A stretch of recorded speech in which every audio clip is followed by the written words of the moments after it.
Donald J. Trump is calling for a total and complete shutdown of Muslims entering the United States until our country's representatives can figure out what the hell is going on.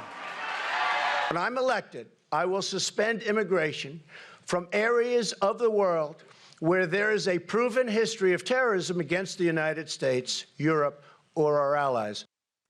Donald Trump making two very different statements about Muslims entering the U.S. under a Trump presidency. Welcome to Lunch Break, everyone. I'm Tanya Rivero. Trump's outright Muslim ban, stated in December, became one of his most controversial and signature proposals. But he now appears to be backpedaling as focus shifts to the general election and polls show him falling slightly behind Hillary Clinton. Joining us now to discuss is WSJ reporter Beth Reinhard from our D.C. bureau.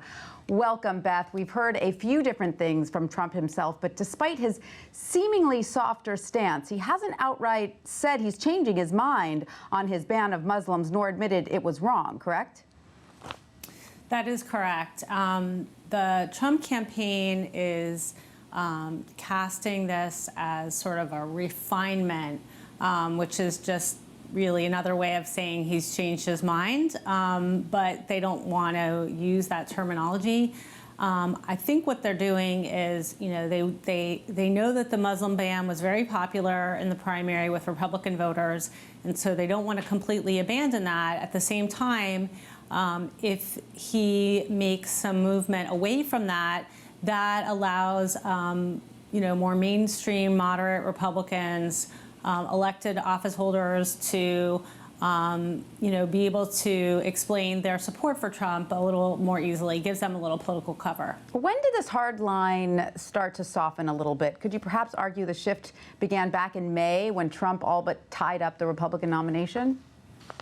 Right. So May 3rd was the night of the Indiana primary that he won, and then in the next, I think, 48 hours or so, we saw Ted Cruz and John Kasich, his remaining opponents, drop out.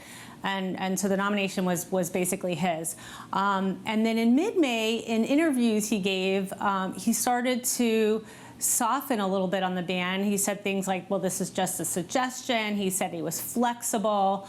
And, you know, from the statement that we just heard him say, I mean, that didn't sound like a suggestion or flexible at all. That sounded like, this is what I want. Yeah. So, yeah, the shift started in mid-May. So, Beth, you spoke with Trump's policy director, Stephen Miller, on Monday. Was he able to offer some concrete clarification on Trump's current Muslim policy as it now stands?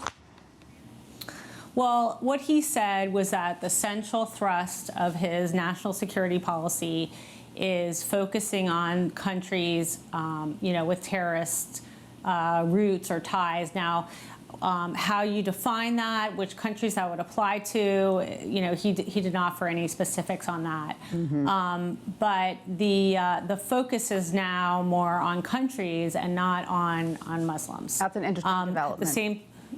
Right. Sorry, go ahead. I don't think that means that you won't hear Donald Trump talk about the threat of radical Islam, as he calls it, because that's a big part of his stump speech. I just think that his remedy is evolving. So, Beth, the Wall Street Journal NBC News poll released Monday finds that 49% of registered voters oppose a temporary Muslim ban, while some 34% support it. Meanwhile, a number of top Republican leaders oppose the proposal. So all of this mixed picture seems to suggest there are significant potential risks and rewards for softening his policy, correct? Exactly. So there are voters out there that are uncomfortable with the ban, that think it's discriminatory, and those are voters that Trump needs. Elected leaders of the Republican Party like Paul Ryan, the House Speaker, and the Senate Majority Leader Mitch McConnell have been very critical of the ban. This would certainly go, you know, engender some goodwill.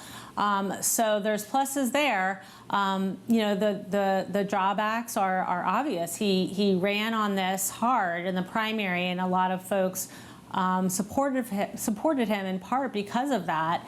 One of the things that you hear voters say they like about Trump is that he says what he thinks. He's a straight shooter, and I think if there are signs that he's backsliding, that may not go over well with some of his supporters. Right, or pandering to that Republican leadership that he's often gone to loggerheads with. Now, Beth, could any of this evolution spread to his policy on Mexico and building that wall? So we haven't seen any wiggling at all on the wall. He's been pretty firm on that, and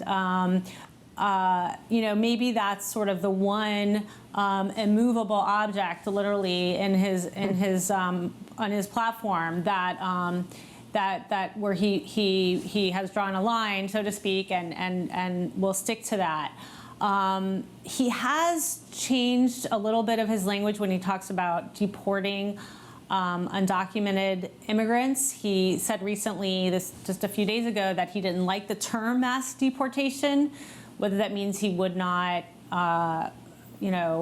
pursue mass deportation, I'm not sure. Again, it's confusing, and people are asking for specifics on that. All right, hopefully there will be some specifics in the days ahead. Thank you, Beth, for all that. Thank you.